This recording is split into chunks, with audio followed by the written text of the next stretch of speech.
du secret de ceux qui ont hérité et des fils héritiers. Amen.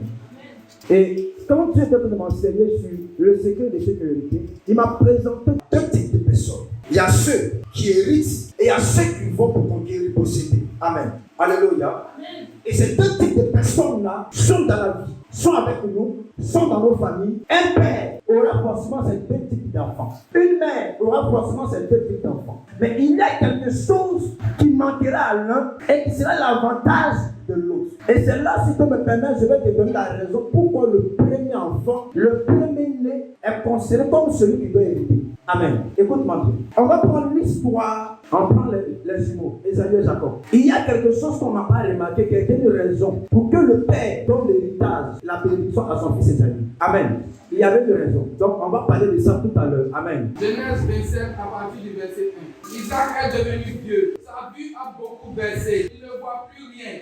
Il appelle son fils aîné et lui dit, Esaü, celui-ci répond, oui père, je t'écoute. Isaac continue, tu le vois, je suis vieux. Je ne sais pas combien de temps je vais vivre encore. Prends donc tes armes et tes flèches. Va à la chasse dans la campagne et rapporte-moi du gibier. Puis prépare-moi un plat comme je l'aime. Apporte-le-moi et je le mangerai. Ensuite, je te donnerai ma bénédiction. Il dit, je le mangerai. Amen. Voici un père qui est vieux, mais sa femme est encore là. Mon fils, je suis vieux. Je ne sais pas combien de sous il me reste. Prends ton arme, prends tes flèches, va en mousse. Tu es un gibier, viens prépare. Pourquoi il ne dit pas donne à ta mère? Viens prépare, apporte-le-moi, je vais le manger. Et mon âme va te bénir. Amen. On prend l'histoire du fils prodigue. Luc 15, à partir du verset 21.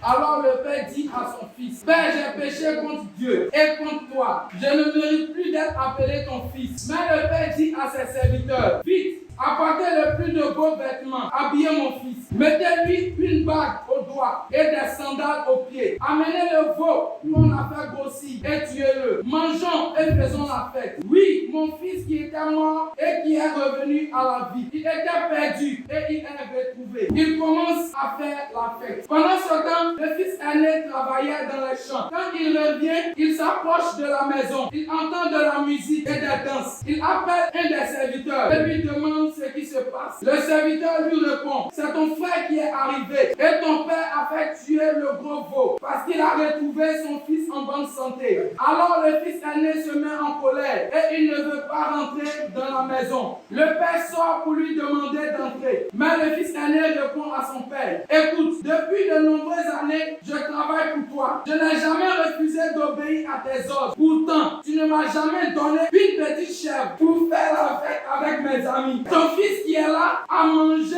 tout ton argent avec des filles. Mais quand il arrive, tu fais tuer le gros veau pour lui. Le père lui répond, mon enfant, toi tu es toujours avec moi et tout ce qui est à moi est à toi. Mais il fallait faire la fête et nous réjouir. En effet, ton frère qui est là était mort et il est revenu à la vie. Il était perdu et il est retrouvé. Alléluia. Amen. Voici, amen, deux familles qui ont été représentées.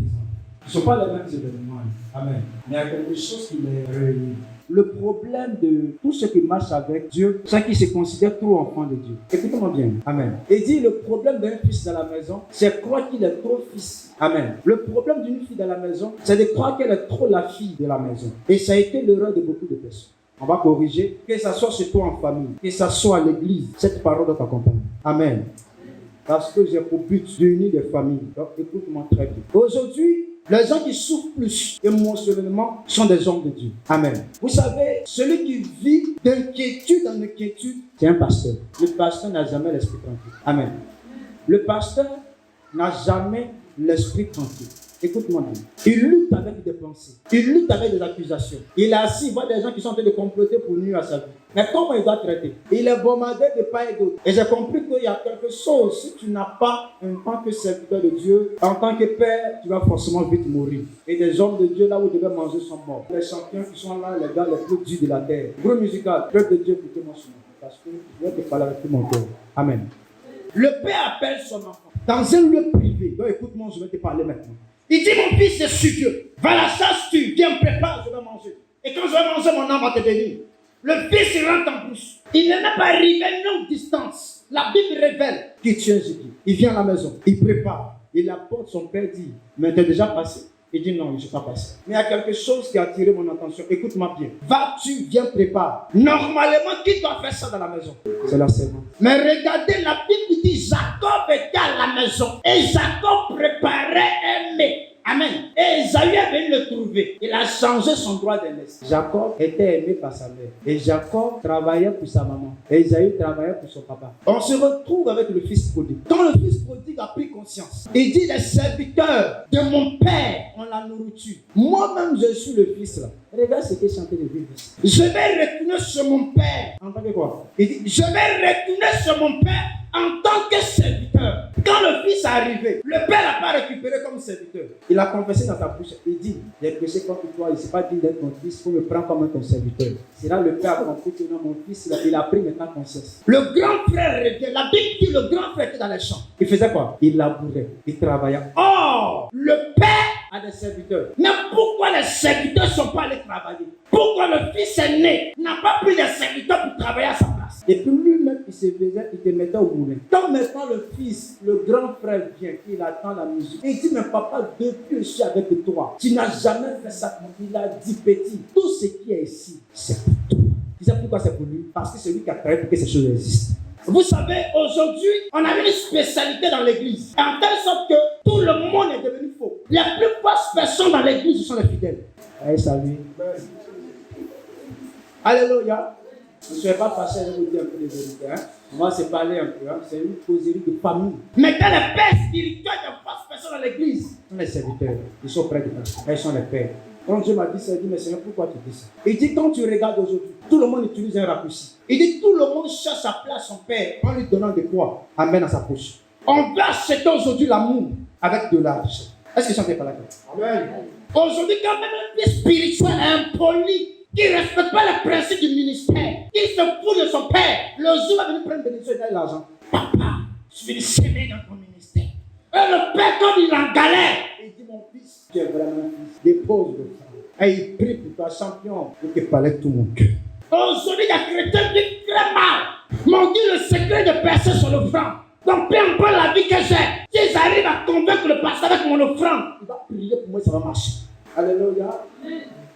Aujourd'hui, chacun veut avoir la faveur du Père spirituel. Chacun veut être la préférée, la chouchou du Père spirituel. Donc, il faut qu'on achète en envoyant de la nourriture, en faisant des cadeaux. Alléluia. Parce que quelqu'un lui a dit dans une prédication, si tu veux posséder des choses dans la vie de ton Père, il faut changer avec l'offrande. Sans offrande, on ne peut rien posséder.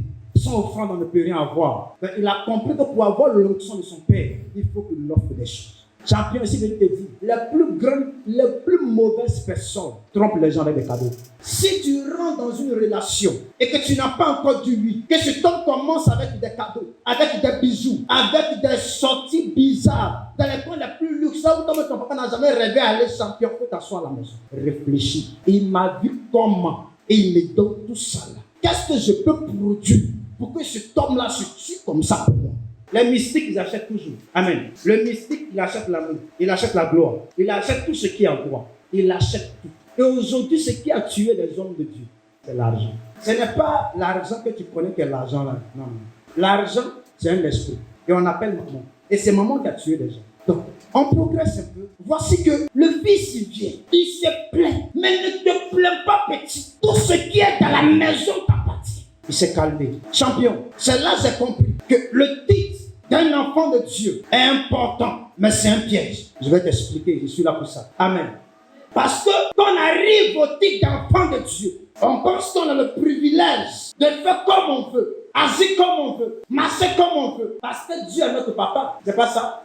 Ton papa, il est chez lui à la maison, il y a une servante, on paye la servante. Si tu ne te lèves pas pour travailler, est-ce qu'on va parler sur toi? Si la servante ne se lève pas pour travailler, est-ce qu'on va pas crier sur elle? Elle est payée pour ça. Amen. Maintenant, un jour, ta fille va chez quelqu'un, ta fille chérie va chez quelqu'un. Elle va chez ta soeur, chez ton frère, parce qu'elle a dû entrer en 6e. Arrivée là-bas, on dit lave assiette. Elle fait quoi? Elle pleure. Elle va t'appeler. Maman, papa, on me fait quoi? Ok. Papa, maman, on me maltraite. Je ne veux pas rester ici. On me fatigue trop. Un peu seulement par la boutique, un peu seulement les assiettes, un peu seulement la babine. Maman, je suis fatigué. Je vais rentrer. Maman, l'année prochaine, on va changer mon école.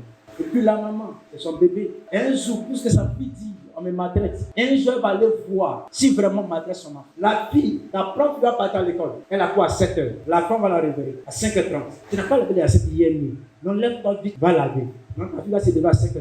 Elle va finir de laver, balayer, se laver. Il est 6h35. Amen. Elle va prendre son véhicule, elle va à l'école.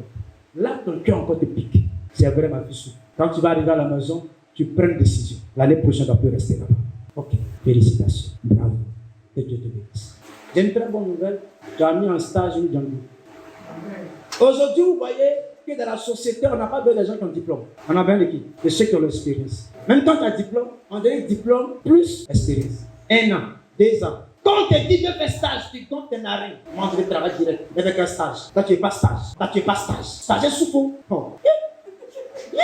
On l'envoie. Il va ici. Il n'a même pas 5 francs. C'est lui encore qui paye transport par là au travail. J'ai dit, on le maltraite. Il transforme. Tu as fait 15 concours. Jamais rien. Champion va faire stage. 6 mois, renouvelable. Il fait encore renouveler. 6 mois, ça fait 1 an. Un jour, il y aura une annonce. On dit 1 an d'expérience. Quand tu vas poster, tu seras le seul à accepter parce que tu as eu 1 an d'expérience. Alléluia. Mais le problème, c'est que toi, tu ne veux pas servir les autres. Le problème des gens, c'est que l'homme refuse de servir son prochain. Tous ceux qui n'ont pas appris à servir n'ont jamais eu de connaissance dans leur vie. Parce qu'en réalité, le bien qu'on fait à quelqu'un, ce n'est pas l'argent qu'on lui donne, mais c'est la connaissance qu'il reçoit. Mais quand on ne te dit pas de faire quelque chose, comment tu sauras bien faire? Tu es à la maison, ta mère t'a jamais dit lave les assiettes. Tu es sûr que tu sauras laver les assiettes? Ta mère t'a jamais dit mets le riz au feu. Tu es sûr que tu sauras préparer du riz? Ta mère t'a jamais dit prends sauce aubergine là. On me fabriquer ça bien. Alléluia. Mais pour que ton enfant arrive à être meilleur, mets ton enfant au niveau des serviteurs. Vous savez, le plus important dans la vie d'une personne, le plus important dans la vie d'un enfant, c'est d'être un fils serviteur. Écoutez-moi bien, tout commence par là. La vraie vie de celui qui veut hériter doit être un fils serviteur ou une fille servante. Parce que la vraie richesse, le vrai héritage qu'un père peut donner à son enfant, c'est la capacité de développer. C'est pour ça que la Bible dit, un serviteur n'est pas plus grand que son maître. Alléluia. Mais un serviteur accompli, un disciple accompli, un élève accompli, il est comme son maître. Il peut reproduire ce que son maître est capable de reproduire. Tu sais pourquoi? Parce qu'il a appris. Mais tu vas apprendre comment? Ça ne te dit pas de faire. Alléluia. Le père d'Ésaü aimait Ésaü tout simplement parce que Ésaü était son serviteur. Il dit, tue le gibier, va à la chasse, tue. Toi-même, prépare. Que ta mère ne prépare pas, mais prépare. Rends-toi serviteur. Deviens le cuisinier aujourd'hui et prépare-moi quelque chose de bon. Imaginez qu'Ésaü n'avait jamais préparé quelque chose pour son père. Comme il allait savoir ce que son père aimait manger. Alléluia. Jacob assis à la maison. Mais Jacob était le cuisinier de midi. Quand son frère quitte en plus, quand il vient, c'est Jacob qui a fini de préparer. Et il mange. Mais qui apprenait à Jacob à préparer? La Bible dit que Jacob ne sortait pas de la maison. Il était toujours à la maison. C'est lui que maman envoyait. Mais de tout à moi, la maman a la révélation de la destinée des 2 enfants. C'est quel enfant a positionné?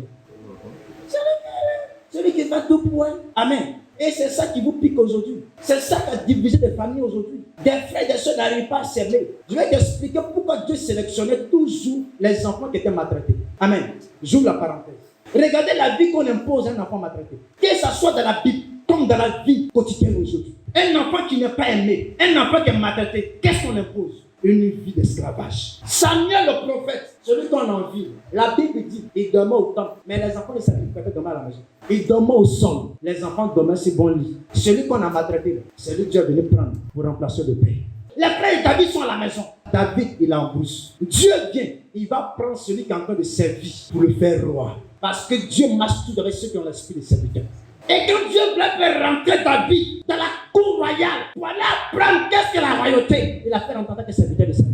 Il y a une hauteur que tu ne vas jamais avoir, même que tu sois le seul fils biologique. Vous savez, souvent, il y a des serviteurs qui sont dans la maison, qui sont plus intimes avec les parents que les enfants eux-mêmes. À cause de quoi? Du service qu'ils produisent. La famille le voit comme leur propre enfant, parce qu'ils ont pris la maison à cœur.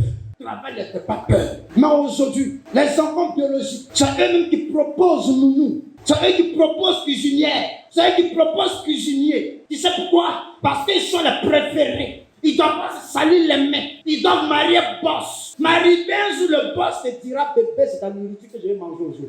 Tous ceux qui ont acheté l'onction de leur père pour opérer l'église, ça tombe toujours. Tu sais de quoi je parle? Et l'erreur des parents, c'est de retrancher le service dans la vie des enfants. Regarde, l'enfant, il est à la maison. Sa maman dit, fais ça. C'est à ton âge de travail. Il y a un âge là où l'enfant travaille. Il y a un âge de travail. Il travaille pour apprendre. Il travaille pour connaître. Il travaille pour commettre des erreurs. Amen. Pour qu'on le corrige. Mais tu n'as jamais appris. Tu n'as jamais associé la vie du serviteur à la vie de l'enfant. Tu l'as toujours appris, tu es enfant. Tu es mon enfant, tu es mon enfant, tu es mon enfant. À la fin de ta vie, il est assis dans la rue de Coco depuis en train de rapper.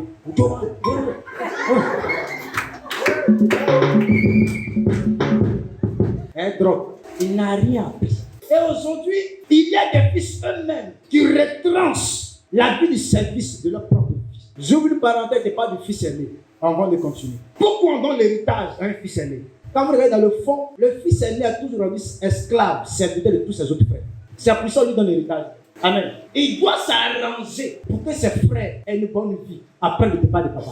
Même si lui-même n'a rien, les autres doivent avoir. Il doit mourir pour eux. Donc quand le fils aîné est là, le père apprend à travailler pour prendre soin des autres. Il devient esclave des autres, serviteur des autres. Voici pourquoi le fils aîné n'a jamais la gloire. C'est pour ça que la Bible dit qu'il est le sacrifice des autres. Et quand un fils aîné naît, Dieu même dans la Bible le prend comme un sacrifice. Parce que le fils aîné est toujours un sacrifice. Souvent le fils aîné n'a jamais l'argent que le dernier. Je vais vous expliquer pourquoi. La raison pour laquelle le dernier souvent il a l'argent que le premier, c'est parce que le dernier, souvent il s'arrange pour avoir toute l'affection des parents. Amen. Et souvent le premier, on le met en erreur. On l'accuse de tout. Et c'est le dernier que tout le monde aime. On commence à le suspecter, le bénir, lui donner de l'argent, le revêtir, lui donner toute la gloire du cœur. Amen. Et à partir de là, il a une position spirituelle élevée que le premier. Et on s'arrange pour mettre le premier toujours en bas de l'autre. C'est comme ça. C'est biblique, c'est comme ça. Alléluia. Et souvent pour renverser la tendance, il y a une action à poser. Alléluia. Parce que souvent il y a des gloires des premiers qui ont été volés pour donner aux derniers. Et ça de quoi ils sont en train de parler. Je ne pas là un cœur ouvert. Mais il ne pas rentrer à tous les détails. Hein? Souvent d'autres qui sont encore venus prendre un marché pour couper des parents. Non, je ne suis pas bien entendu. Donc, le premier a toujours rendu serviteur. C'est pour ça qu'Ésaü pensait qu'il était le plus grand. Il était en brousse. Il devait rapporter de la nourriture à la maison. Mais une chose, pourquoi travailler en tant que serviteur et puis ne pas bénéficier? Pourtant, la Bible révèle que les serviteurs toujours bénéficient. Alléluia. Je vais vous expliquer. C'est pour ça que je vais te parler du secret de ceux qui ont hérité. Parce qu'en réalité, l'héritage qui demeure, l'héritage qui bénit, l'héritage qui donne la joie, l'héritage qui sécurise les générations à venir, c'est l'héritage qu'on a reçu par service, pas par corruption. Tout ce que vous allez acheter, bénédiction, prophétie, révélation, parole de connaissance, imposition des mains, ça va vous tuer, ça va tuer vos enfants. Je sais de quoi ils sont en train de vous parler. Écoute-moi. Philippiens chapitre 2, le verset 5, 6, 7, 8. Lui, il est l'égal de Dieu, parce qu'il est Dieu depuis toujours. Pourtant, cette égalité n'a pas cherché à garder à tout prix pour lui. Mais tout ce qu'il avait, il l'a laissé. Il s'est fait serviteur. Il est devenu comme les hommes. Et tous voyaient que c'était bien un homme. Il s'est fait plus petit encore. Il a obéi jusqu'à la mort. Et il est mort sur une croix. C'est pourquoi Dieu l'a placé très haut et lui a donné le nom qui est au-dessus de tous les autres noms. Alors tout ce qui est dans les cieux, sur la terre et chez les morts tomberont à genoux quand ils entendront le nom de Jésus. Merci. Que Dieu te bénisse. Alléluia. Remarquez un peu, la Bible dit, il était égal à Dieu. Jésus n'a pas regardé son égalité avec Dieu. Il prend une position inférieure. Il sera serviteur de Dieu et serviteur des hommes. Les hommes même l'ont vu comme homme. Et la Bible dit, jusqu'à même à la mort sur la croix. Et c'est pour cette raison que Dieu l'a souverainement élevé. Parce qu'il s'est fait serviteur. Dieu a trouvé une raison de le mettre en haut. Dieu a trouvé une raison de lui donner le nom au-dessus de tout. Jésus a perdu sa gloire. Jésus a perdu sa position. Il s'est mis dans la boue. Il s'est mis dans un état de péché. Il servit son Père. Alléluia. Voici quelque chose qui manquait. Mais quand Jésus l'a fait, il y avait une chose qu'il n'avait pas. La Bible dit que quand Jésus a monté, Dieu a remis tout entre ses mains. Au début de quel homme il n'avait pas. La Bible l'appelle l'héritier du trône aujourd'hui. Mais au début, il n'avait pas ce titre.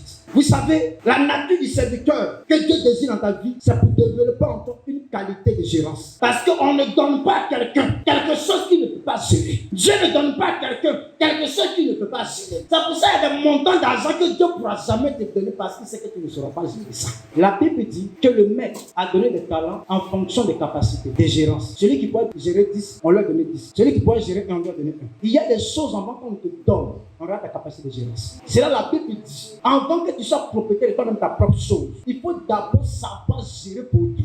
C'est biblique. La Bible dit, avant que Dieu te donne pour toi, avant que tu aies ton foyer, il faut gérer le foyer de ta maman. Avant que tu aies ton champ, il faut savoir gérer le champ de ton père. Parce que ce que tu n'as pas appris à faire pour autrui, tu ne pourras pas. C'est pour ça que quand tu as mal fait pour quelqu'un, tu as mal fait pour toi. Parce que c'est ta compagne. Si tu as mal servi tes parents, tu vas mal servir ton mari. Alléluia. Si tu as mal travaillé pour un père, tu as mal travaillé pour toi. Parce que ce qu'on sait, on moisson. Ce que tu n'as pas appris, tu ne vas jamais le reproduire. Ce que tu as mal appris, tu vas mal le reproduire. Ça vient, c'est comme ça. Vous n'avez pas besoin de courir pour avoir la hauteur. Celui qui s'est servi sera en vous. Il dit celui qui s'est servi sera en vous. Celui qui s'est servi sera en vous. Quand on donnait des choses aux gens, on regardait le service qu'ils posaient. Aujourd'hui, vraiment, les hommes de Dieu aiment aujourd'hui utiliser les gens. Je leur ai dit, ça n'a jamais existé. Un homme de Dieu n'utilise jamais. Comment je vous dis aujourd'hui? Écoutez-moi bien. Celui qui se met dans la tête qu'on l'utilise, c'est le serviteur. Or, maintenant, quand le serviteur se met en tête qu'on l'utilise, il commence à travailler mal. On le met au programme, il commence à payer les coups. On dit fais ça, il fait mal. Fais ça, il est nonchalant. Fais ça, il est nonchalant. Parce que quoi?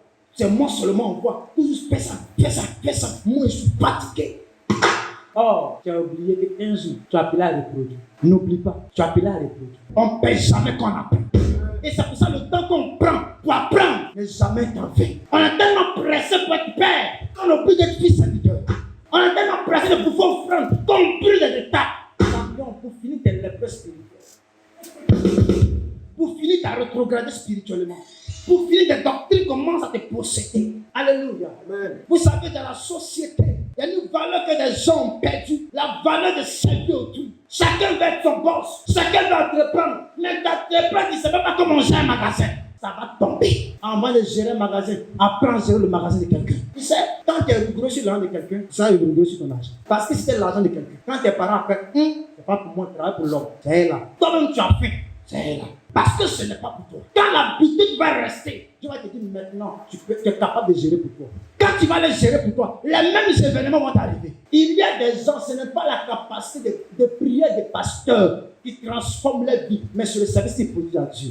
La Bible dit, des hommes étaient en train de marcher avec Jésus. Ils disent à Jésus, même mon frère à droite, moi je m'assois à gauche. Parce que nous, on doit gérer les autres. Jésus dit, celui qui va être le plus grand, parmi tous mes disciples, il doit être qui? Le serviteur de tous. Il y a une hauteur que Dieu ne donne pas à celui qui ne sait pas sa merci. Il y a une valeur que tu n'auras pas dans la vie. La Bible dit, l'humilité précède la gloire, mais l'humilité dans le service. Quand quelqu'un est dans le service, il ne boude pas. Quand quelqu'un est dans le service, il ne murmure pas. Quand quelqu'un est dans le service autrui, il ne le fait avec cœur. Parce que ce que tu es en train de faire, c'est une capacité personnelle que tu es en train de reproduire. Champion, le travail donne des valeurs. Le travail peut t'amener à te découvrir. Il y a des gens qui ne savent pas qu'ils ont des capacités en eux. Mais c'est à partir de ce qu'on les a confiés qu'ils ont découvert qu'ils sont. Même Dieu ne donne pas des choses aux gens qui n'ont pas été serviteurs. Quand vous lisez dans la Bible, c'est pour ça que dans le Nouveau Testament, je l'ai fouetté ce matin, je n'ai jamais vu un serviteur du Nouveau Testament pour dire non que, étant fils de Dieu, il y a même pas un disciple qui a dit ça.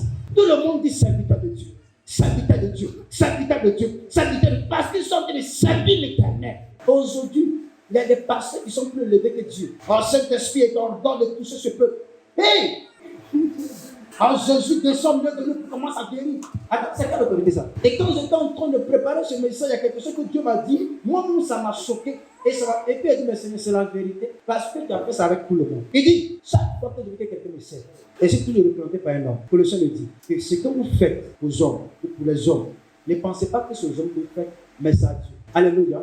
Donc Dieu s'identifie à l'homme. Maintenant, le problème, c'est que quand Dieu choisit quelqu'un, quand il dit que tu es mon serviteur, il y a une première chose que Dieu brise. C'est quoi? Quand Dieu te choisit, il y a une première chose que Dieu brise. C'est quoi? Amen. Regardez dans la Bible tout ce que Dieu prend. Il brise famille. Quand Dieu brise famille, il t'envoie chez autrui. Où tu es obligé de devenir quoi? Serviteur. Il ne va pas vous devenir enfant. Dieu s'arrange. Il va sortir de ta famille. Et il t'envoie chez quelqu'un qui n'est pas du même groupe ethnique que toi. Et il dit que tu vas apprendre. Jésus lui-même, il laisse sa famille descendre. Il vient au milieu des hommes. Il devient serviteur. Amen. On prend le cas d'Élisée. Dès qu'il arrive, quand il finit de causer avec lui, il va, il coupe avec sa famille. Il suit lui. La mère de Samuel, Dès que Samuel est arrivé à être sévère, mais quel coup elle envoie, c'est quelqu'un. C'est ton enfant. J'ai comme tu veux. Mais quand Jésus dit, celui qui est mon disciple, qui renonce à sa famille, à sa femme, à ses enfants, à son héritage et qui me suit. Je vais te dire que ton argent passe ton Dieu. Tes enfants ne peuvent rien changer. Il y a une hauteur que tu cherches dans l'église. Il y a une position que Dieu veut te donner. Mais la position passe par le service. Ce n'est pas le diable qui te détruit. Et quand le diable nous conduit en erreur, il nous prive du service. C'est pour ça que quand tu commets un péché, même quand tu chantes, tu ne veux plus chanter. Amen. Quand tu diriges, tu ne veux plus diriger. Parce que le péché te retranche du service. Amen. Voici le danger que le péché produit. Parce que le péché te dit qu'il n'est plus digne de servir Dieu. Elle te retranche au milieu des gens qui sont dignes de servir. Et même quand tu sais comme ça. Tu ne sais pas avec consécration. Tu ne sais pas avec vie. Tu sais dans le vide. Disciplinez vos vies. Disciplinez vos êtres. Je ne dis pas à quelqu'un de venir m'adorer. Mais c'est l'éternel Dieu dans la maison de ton Dieu. La Bible dit que la maison de l'éternel, c'est là où on apporte les dîmes et les offrandes. C'est la maison du trésor. Tu ne peux pas prier ici et faire le payer 10 ailleurs, champion qui te prie d'une grâce. C'est biblique. Ça ne va pas te faire mal, mais c'est point. Amen. Amen. Là, soyez bénis. Votre argent s'en garde. Servez Dieu. Alléluia. Servez l'éternel. Est-ce que ce matin, Dieu peut retrouver des serviteurs ici? Est-ce que Dieu peut retrouver des servantes ici? Non, il ne t'attend pas bien. Est-ce que tu veux être une flamme de feu? Donc, convertis-toi en serviteur ce matin. Alléluia. C'est pour ça que tu vas te tenir levé. Il y a une onction que Dieu va te donner.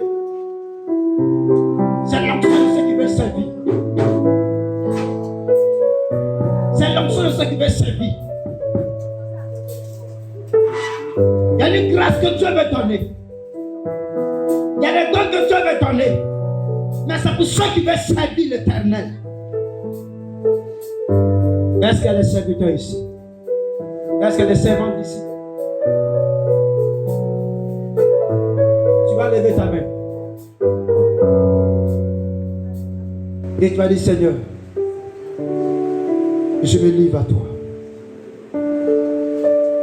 Certainement, j'ai un corps de fils. Mais donne-moi ce matin un cœur de serviteur, un cœur de servante, un cœur de serviteur, un cœur de servante. Discipline mon cœur à te chercher par le service, par le service, par le service, par le service. Donne-moi de servir dans la vérité, dans l'amour, dans la sincérité. Ce matin, je vais maintenant te laisser parler. Parle à Dieu avec ton cœur. Tu ne vas plus servir l'homme, mais tu vas servir Dieu au travers de l'homme. Dis à Dieu combien de fois tu es désolé de cette négligence, de l'assouplissement, de nonchalance que tu as pu peut-être déployer parce que tu pensais que la chose n'est pas pour toi. Tu te dis que je le fais pour les autres, je le fais de manière inutile. Or, la Bible dit, c'est l'œuvre de l'Éternel qui te bénira. C'est le service que tu feras pour l'Éternel qui te bénira. Et ce matin, Seigneur, je veux te servir. C'est ce cœur que je te demande. C'est cette force que je te demande. C'est ce courage que je te demande. Et lève l'avant. Prie pour ce sujet. Prie seulement pour ce sujet. Approche-toi réellement de ton Père. Et dis, Père, je veux te servir ce matin. Avec ma vie. Avec mes biens. Avec ma santé. Avec mes finances. Avec tout ce que je possède. Avec ma maison. Je veux te servir. C'est à toi de parler à Dieu. C'est à toi de parler à Dieu. C'est à toi de parler à Dieu. C'est à toi de parler à Dieu ce matin.